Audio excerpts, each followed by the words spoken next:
What are some of the traps CPOs fall into when they're trying to lead cross-functionally, and how can they avoid becoming the person no one listens to? I think the biggest mistake is the only way to have a product be successful is if sales, marketing, finance, support, the whole complex is aligned behind who we're targeting, what problems we're solving. CPOs having struggle with other exec levels. Is it because of the ego? It's often about incentives and metrics. Cross-functional OKRs will probably fix like almost all the issues that we have with OKRs. The superpower of OKRs is cross-functional alignment. Everyone is using the OKRs in a wrong way. The antidote for that is...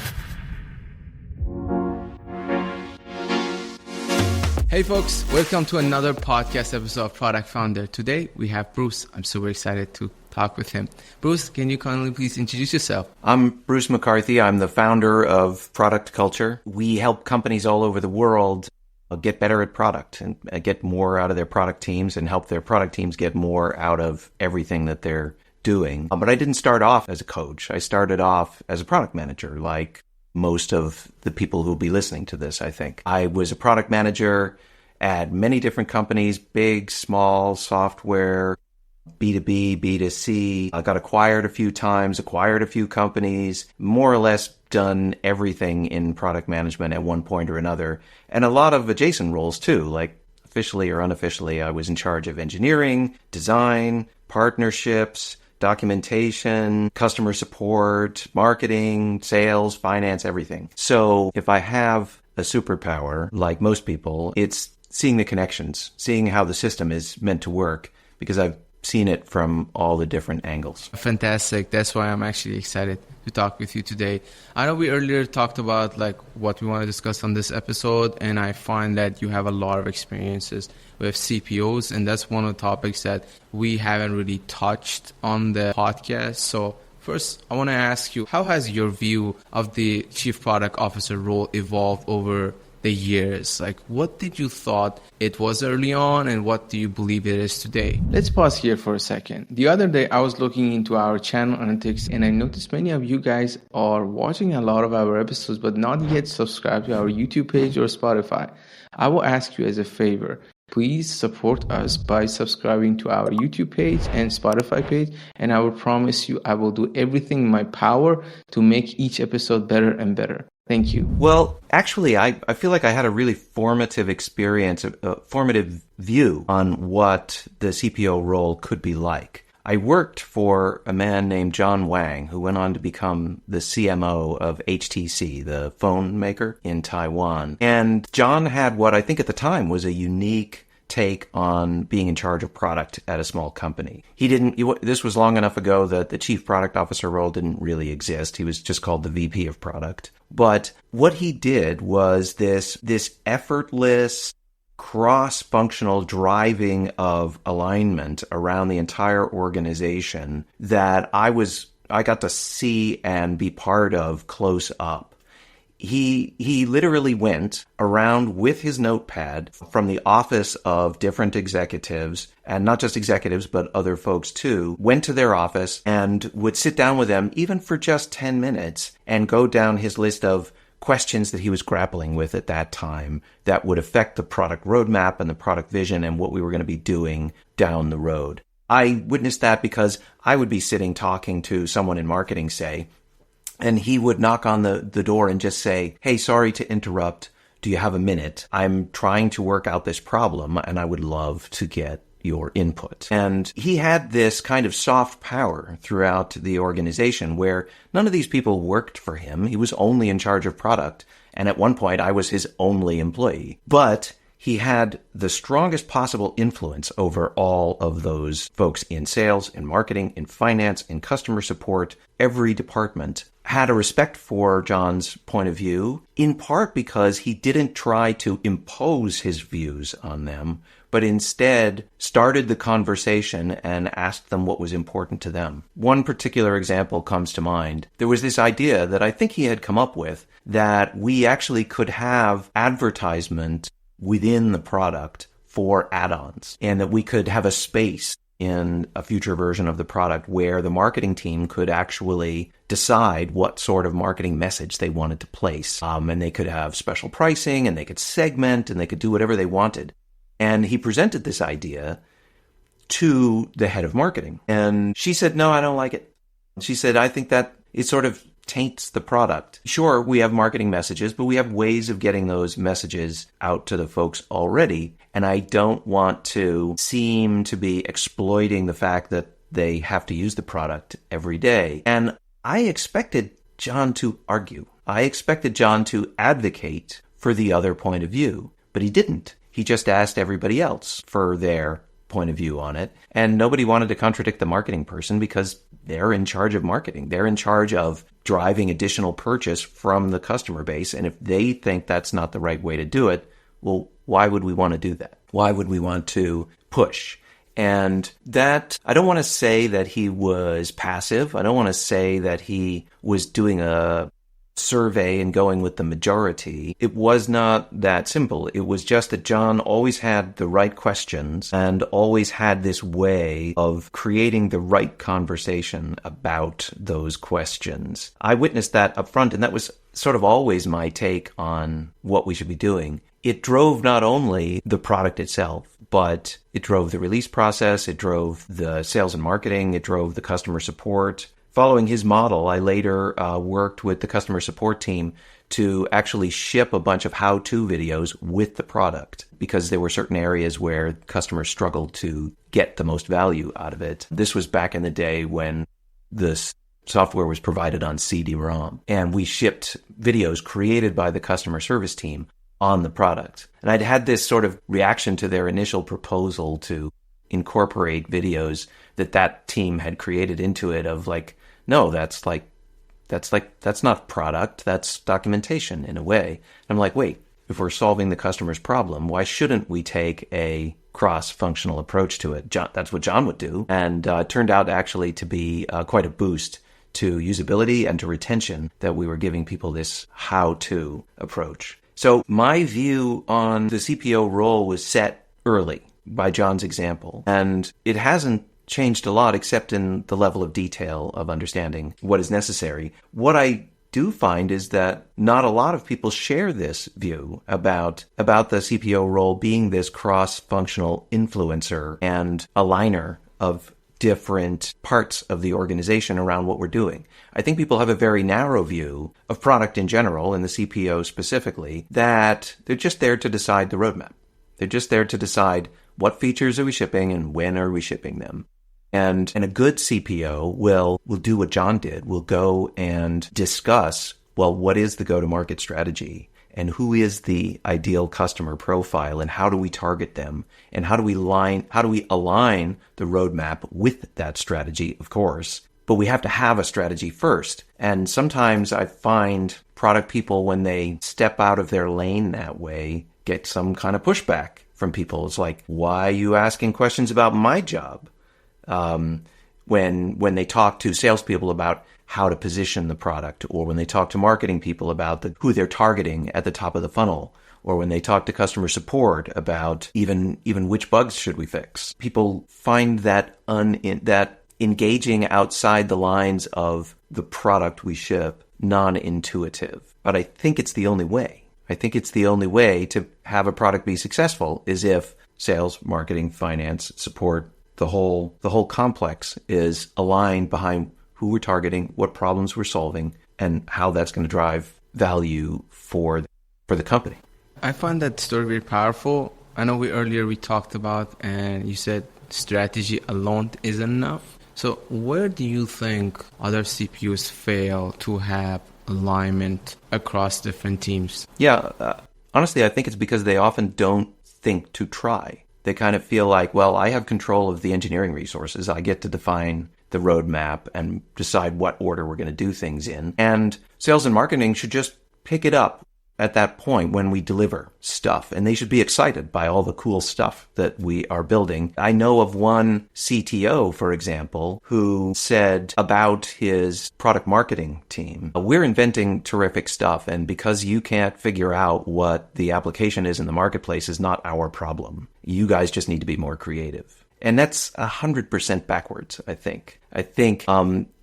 A successful product is the marriage of what does the customer want, what is technically possible, and what can we make money on? Where is there a good business model? And that question, where is there a good business model, is thoroughly cross-functional. It's, can we acquire customers economically? Can we keep them?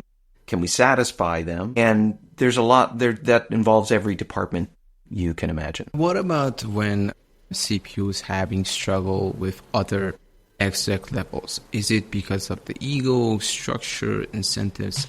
Why they have struggle upwards as well? It's often about incentives and metrics. So let me give you an example. I worked with this company where the CPO had concluded that they were going too broad with their target customer. And the reason he thought this was that they had a lot of churn. Unhappy customers were leaving them because of missing features. Those features were on the roadmap, but that was going to take time. They could see where it was going to be a couple of years before they were really going to be able to satisfy the basic feature expectations of the broad market that they were going after. There was a narrower market, smaller customers who had less complex needs that they could serve with the existing product and who tended not to churn. They tended to be very happy. Logically proposed that they focus all their customer acquisition efforts only on those customers for now and expand later. The head of marketing said, no, can't do that. I have figured out how to make my numbers with the current broad market with a large top of funnel, and my process and my team and our creative and all of that, we can generate the required number of leads, of qualified leads at the end of the day. And if you narrow the focus, we can't generate enough leads. Well, that's legitimate, but who set that number? It was in his incentive comp plan that he needed to generate a certain number of qualified leads. And he's like, I've done the math, I've done the spreadsheet. This is the only way I can make my number. Now, what should have happened at that point was that the two of them should have taken this misalignment to the CEO and said, we have to change one or the other of these things. Either we need to change the number that the CMO needs to hit, or we need to have a bunch more engineers so we can accelerate the roadmap. In that particular case, that did not happen. The two just kept arguing and arguing and arguing, and they never really did come to a resolution. Eventually, they came to a bit of a compromise that neither one of them was happy with, but what you would have wanted was that the CPO had the ability to be more persuasive with either the CMO, or in that case, because there was money on the line for the CMO. Very interesting story. For me, one of the previous companies I worked, they introduced OKRs, and sales and marketing OKRs and product OKRs. They were absolutely against one another. Yes. And it was just crazy. After we would go through it every couple of months, and then they were asking Amir, why we haven't hit this metric? And I would look at them like, guys, I'm not stupid. This doesn't make any sense. Fix this problem on another level. It's not like I'm not doing my job. It's like, right. It's just like,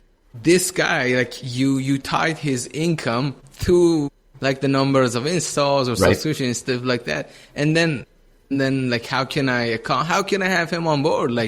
He's just not going to take, he's not going to have enough revenue for his family and stuff like that. So it's just crazy. And it's more insane that actually the managers who decide these things, they don't really think about it from this perspective that I'm going to put the incentive, which is against this other employee's incentive. Right. This goes right back to what I was saying about cross-functional alignment. The thing that John Wang did so well is something that many companies really do not do well, because they are thinking in departments. They are thinking in silos by function. And so they do just what you said. They set up the goals, OKRs or V2MOM or whatever, by department, and each one has their own metrics, and they either don't particularly line up or reinforce each other, or, like you said, they actively contradict each other. I'll give you an example. There was this one company that I worked with years ago where they had given the product team a goal of shipping more features, of getting more features out to market, and their bonus was tied to that. But they had given the engineering team a goal of always shipping on time at quarterly releases, and they wanted to make sure they shipped on time, and they had a bonus tied to that. So the product managers were trying to cram more features into the release, and the engineers were saying no because that'll make us late. And even better, the QA team was had a goal on which their bonus depended of filing more bugs. And so they kept filing bugs, and the engineering team kept closing them all as not a bug because, again, they didn't want to spend the time on it because it would make them late. So the three departments that are supposed to be working super close together were all pushing in opposite directions. And it wasn't until I actually asked them, so what are your goals anyway, that contradiction was brought to light, and that we all went to the boss together and said, this is crazy. The antidote for that is not to set departmental goals at all. It's to set goals that are cross-functional, that are team-oriented. If you've got a team that owns a product, you've got a product manager, you've got some engineers, hopefully a designer, and you even go beyond that. You have somebody from marketing and somebody from sales and somebody from support, all kind of attached to the team, and they form a team that owns the objectives for that product together. If the objectives then are not certain number of features or bugs or what marketing qualified leads, but instead engagement for the customer, for the user, or revenue even. Although that's a lagging indicator, nonetheless, that is the ultimate goal, is that we sell the product and keep selling it. If they own those goals together, then they start working together as a team instead of pushing in different directions. They start asking each other, how can we meet these goals? What can you do? What can you do? Let's meet them together. I've seen this transformation in action. I can tell you a story about that. I worked with this other company where on OKRs, we were adopting OKRs in this company for the first time. And we started at the executive team level. And we worked through the OKRs that they wanted to have for their first quarter.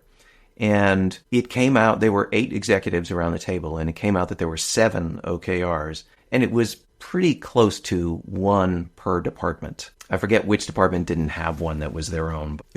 They were very siloed. And I pointed this out to them. And I said, really it would be better if you had shared OKRs across functions and we had fewer altogether. 7 is a lot, especially if you're new to OKRs. I would recommend that we do no more than 3. In fact, even fewer would be better to start with. But they were like, no. We're a mature team. We know how this works. We can do this. We've used all sorts of different goal systems in the past. OKRs is no different. We can handle this. And I'm like, should I continue to argue?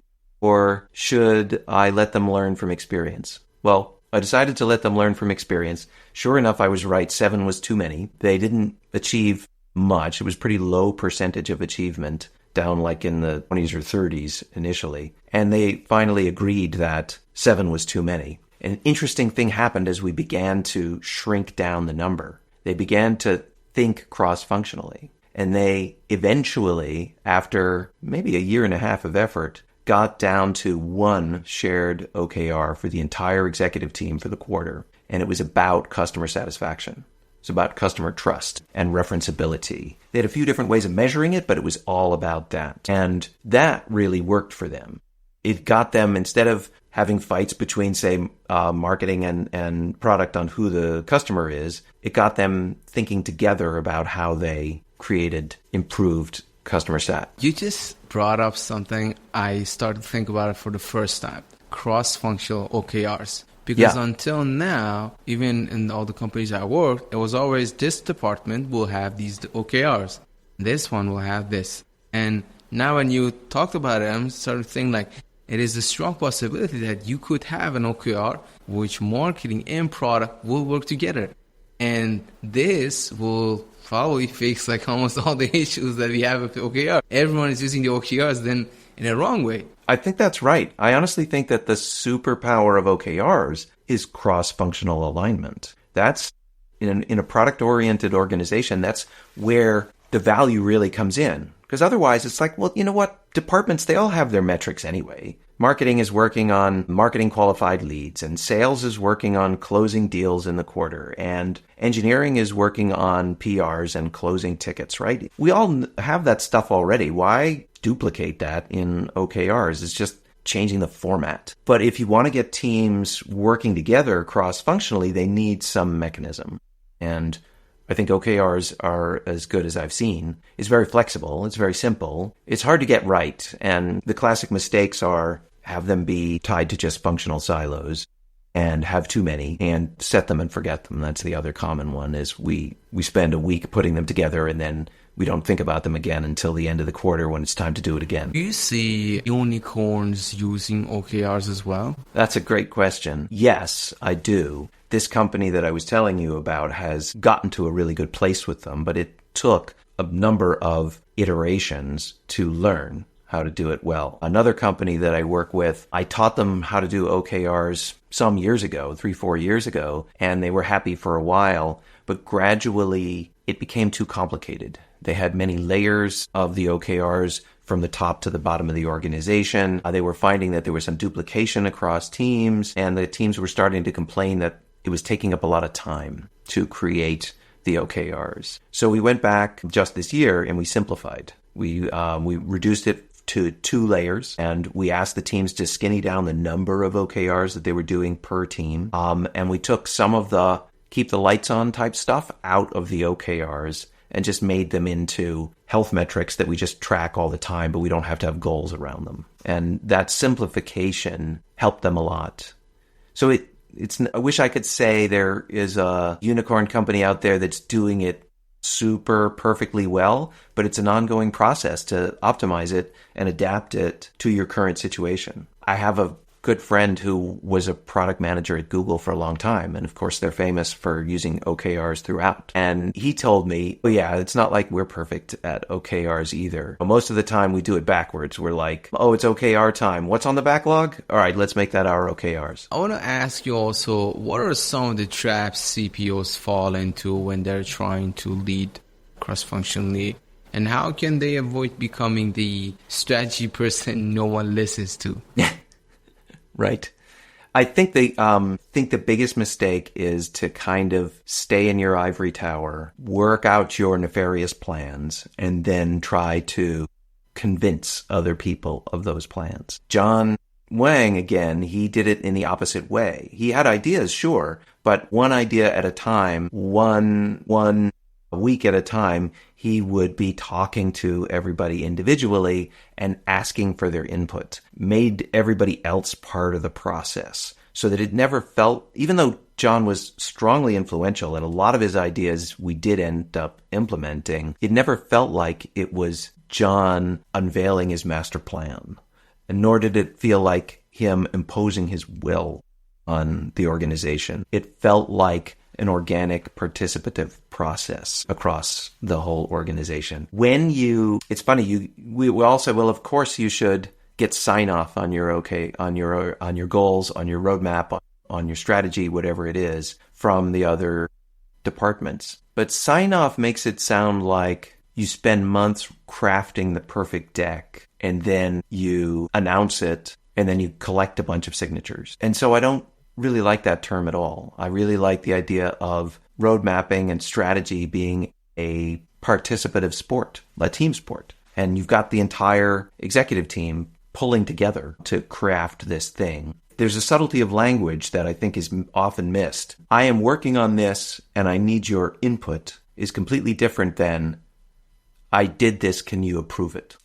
You're still going to the person and asking for their okay, but it's a difference in how you frame it. Very, very interesting. If you were to hire a new CPO today, what skill would matter more than the product strategy?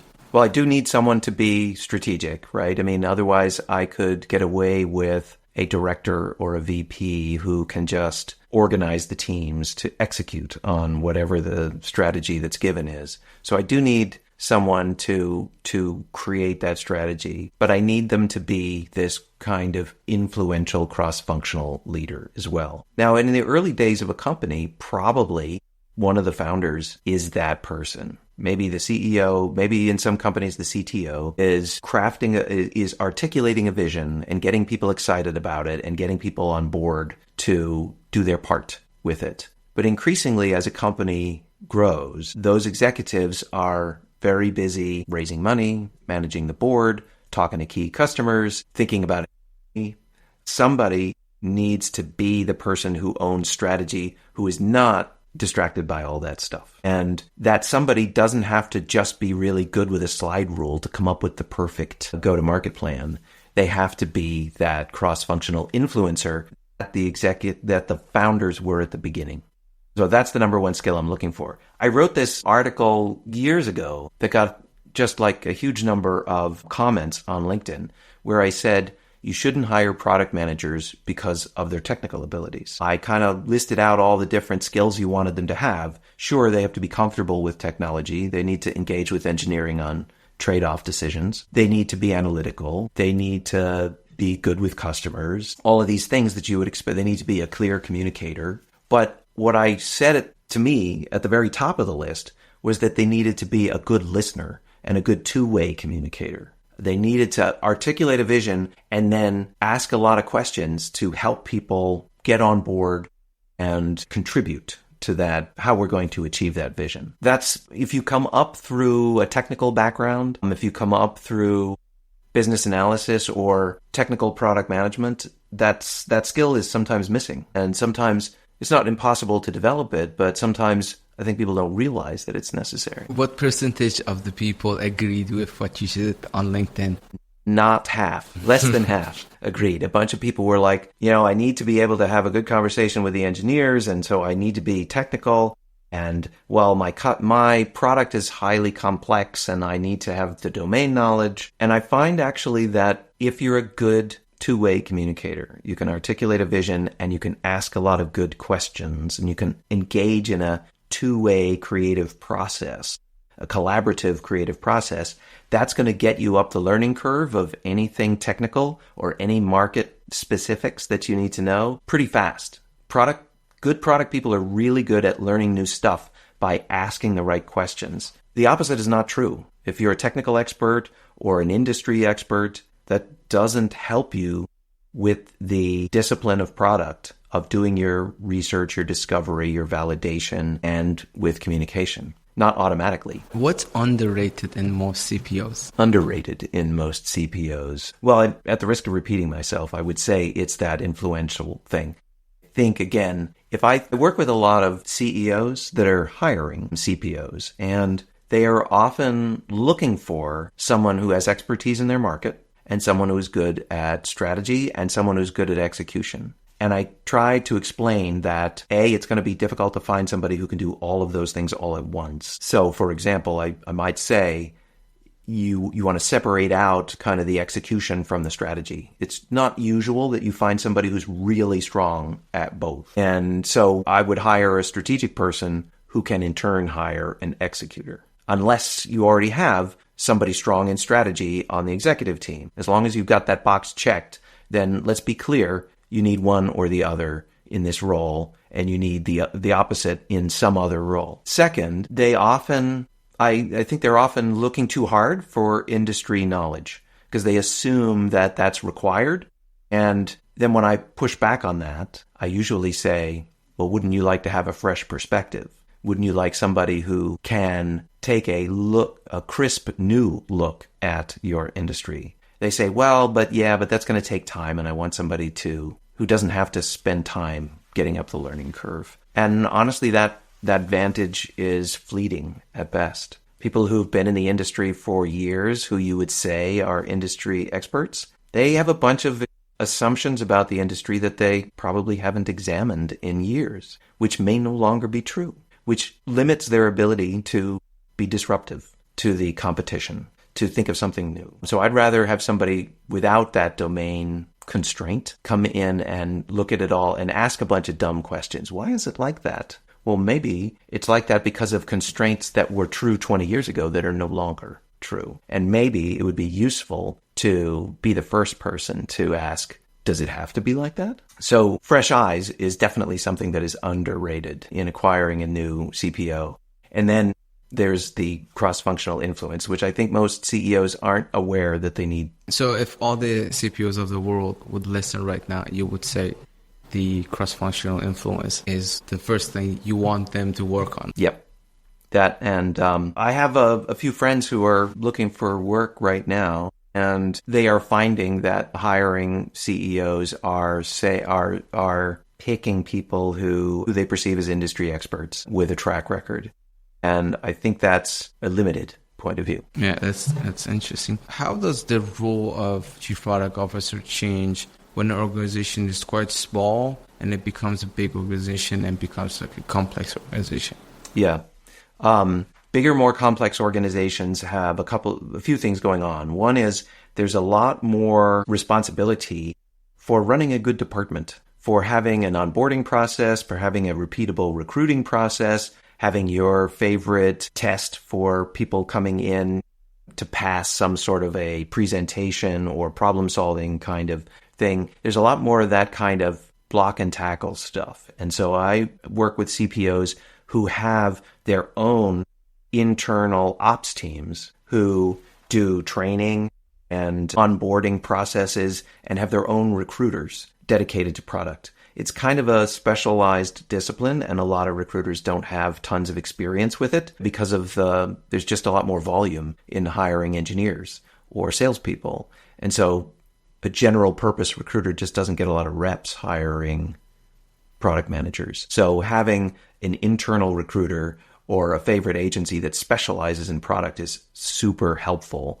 in terms of getting the right people in the door. You can easily get a lot of resumes and not really know how to tell the difference between good and bad just from the paper or from a 15-minute screening interview. So the other thing that a lot of CPOs do once you get to scale is they set up an ops team that does a lot of the empowering of the product management teams. You probably have talked to others about this, but they set it up so that we have customers in the building every week that you can interview or show a demo to and get feedback. They do the hard logistical stuff about getting regular contact with customers, or they help the team standardize on Pendo or Mixpanel or something for engagement statistics and make it easier for them to get that data that they need by default. Trying to think what else. This is true at all sizes, but the other thing that a CPO needs to do that sometimes a VP of product doesn't have to do is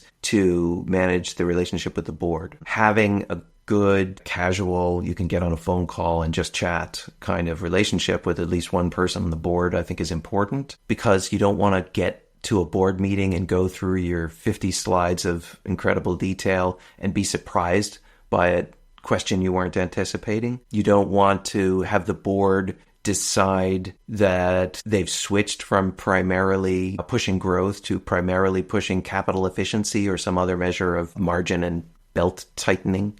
You don't want to be caught by surprise by any of that. I love it. This episode, I think it's been really great when we have a different perspective from the chief product officer. I had many people who talked about different stages. We talked about how to become a chief product officer. We talked about the rise of chief product officer. Now, how could you be a great chief product officer? So I find that absolutely great. We're slowly getting end of this podcast episode. Something you would like to share with the listeners? Anything, upcoming projects that you're doing, a webinar, newsletter, blog post that they can definitely learn a lot from? Yeah, sure. First, I have what I call a nano letter. It's a weekly newsletter called One Thing on Product Culture. And if you go to productculture.com, you can sign up for it. It's so short. It's called a nano letter because it's so short that it's faster to read it than to put it into your folder of things you intend to read later but never do.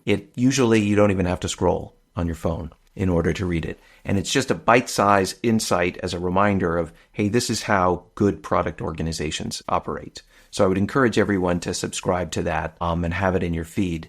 The second thing is I run a community called CPO Studio. We've just rebranded it, actually. It used to be called the CPO Forum. And it's a combination of an executive peer group, small curated groups of up to eight executives who get together monthly to workshop each other's problems. It's not like a meetup where we talk about best practices. It's like, okay, Jane has a problem with her CPO, with her CTO, and here's all the details on it. Let's talk this through. Let's everybody gather around and help Jane figure out what she's going to do in this situation. And then we'll have an update from the other members on what they're doing and how it's going, dealing with the stuff that they presented at other sessions. So it's all like super confidential, and it's like having a bunch of experienced coaches all around the table helping you with your challenges. It's that, and on top of that, every month we run an expert roundtable. Also small group discussion, but we bring in a thought leader or an experienced CPO to talk about some particular knotty question that's hot for chief product officers. So last month we had Christina Woodkey talking about how PMs can make good use of and safe use of AI, and what the CPOs should be encouraging them to do and not do with AI in their jobs. And this month we're having Rich Mironov, and we're going to talk about how to tie your roadmap to business outcomes like revenue and speak the language of the rest of the executive team. Rich and my buddy John Wang would get along really well. And next month we're going to have David Bland, who's going to talk about the culture of experimentation and how to set that up in your organization. I love it. I just so much love this idea of the CPU studio. I think it's such a cool thing to check out. We will make sure that we will put the link down in the description. Great. So all the listeners can definitely take a look at that. Bruce, thank you so much for joining this podcast episode. It's been a wonderful conversation. Thank you for having me. It's been a pleasure. Wow, you made it till the end. I'm very proud of you. Comment down below which part of the podcast did you like the most and who should I interview next. Also, on the screen, you will see a lot of our other great episodes that you should definitely check out.